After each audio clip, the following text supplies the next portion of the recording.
कि केतना तू कैली गांजन छौरी करके मनोरंजन कि अब की तो बोलो ही सदिया करे परतौरे हे रे केतना तू कैली गांजन छौरी करके मनोरंजन अब की तू बोलो ही सदिया करे परतौरे हे रे बाप दादा डरलै नहीं बेटो न डरतौगे चाहे नवादा पटना के सवालारे परतौगे आगे बाप दादा डरलै नहीं बेटो न डरतौगे चाहे नवादा पटना के सवालारे परतौगे।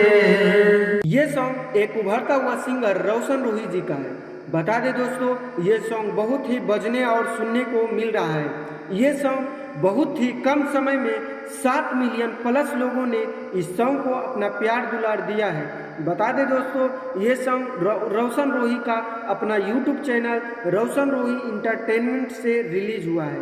बता दें दोस्तों, ये सॉन्ग को लिखने वाले राइटर खुद ही रोशन रूही जी हैं और इस सॉन्ग का म्यूजिक डायरेक्टर पप्पू भाई जी हैं। इस सॉन्ग का वीडियो क्वालिटी बहुत ज़बरदस्त तरीका से शूटिंग हुआ है। बता दें दोस्तों, इसी प्रकार से भोजपुरिया से रिलेटेड जानकारी पाने के लिए हमारे चैनल को सब्सक्राइब करें और नए नए वीडियो पाने के लिए हमारे चैनल से जुड़े।